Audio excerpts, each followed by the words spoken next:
Au moment où Moïse, redescendu du Sinaï, va transmettre au peuple les instructions divines relatives à la construction du tabernacle, il introduit au début de son discours une pensée qui va gouverner toute la suite de ses recommandations, le sabbat et l'importance de son observation. Exode 35. Quelle est la portée spirituelle de cette mise en garde préliminaire? C'est un rappel de l'achèvement des œuvres de Dieu. La croix représente une œuvre parfaitement accomplie, une victoire définitivement acquise. Aussi, le repos de la foi est-il inséparable d'une activité constructive? Seul un homme de repos peut mettre la main au témoignage et bâtir la maison de Dieu. Le témoignage ne pourra subsister dans le mauvais jour que si l'instrument possède l'assurance préalable que la victoire est déjà entre ses mains. Ce sabbat est une attitude spirituelle. C'est l'assurance que par l'œuvre de son Fils sur la croix, Dieu a atteint son but. Ce qui a permis la constitution du tabernacle en un tout complet, équilibré et harmonieux, c'est la contribution de tous, chacun ayant à cœur d'apporter l'un ou l'autre des éléments nécessaires à l'ensemble. Qu'est-ce donc à la lumière de ce passage que l'unité est spirituelle?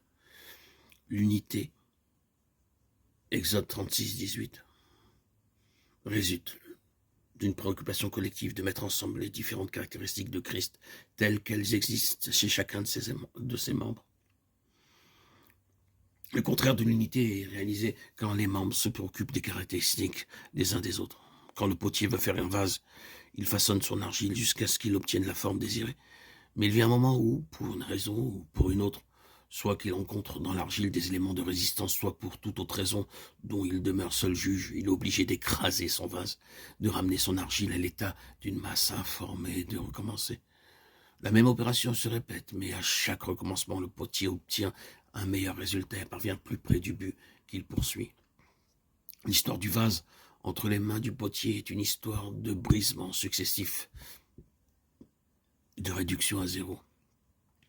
Mais chacun de ces anéantissements conduit par rapport au résultat précédent à un degré supérieur de bénédiction, de gloire. Voir ces crises successives dans la vie de l'apôtre Paul, en particulier celle de Lystre, acte 14, 19, que la chronologie permet de rapprocher de 2 Corinthiens 12, 2, 6, celle d'Éphèse, acte 12, 9, 20, à la suite de 2 Corinthiens 1, 8 et la suite. Remarquez que 2 Corinthiens 12, 1, 6 suit 2 Corinthiens 11, 23, 33.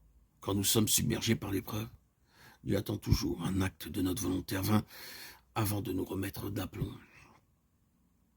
Ce qui a donné aux 3 amis de Daniel leur ascendant spirituel devant Nebuchadnezzar, ce n'est pas la certitude que Dieu les délivrerait. C'est leur détermination d'être fidèles, même s'il ne les délivrait pas.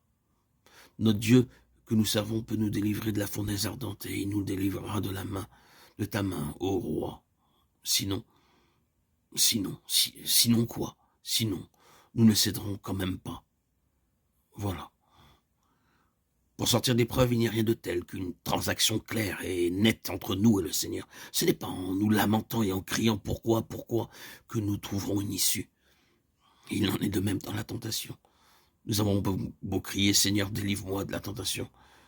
Le Seigneur ne nous délivre pas, il attend simplement que notre volonté prenne une détermination ferme en rapport avec la volonté de Dieu.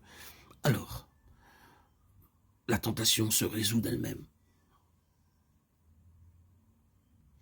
Dans tout ce qui touche au témoignage de Jésus, le travail de l'instrument s'accomplit dans l'invisible avant de s'accomplir au grand jour.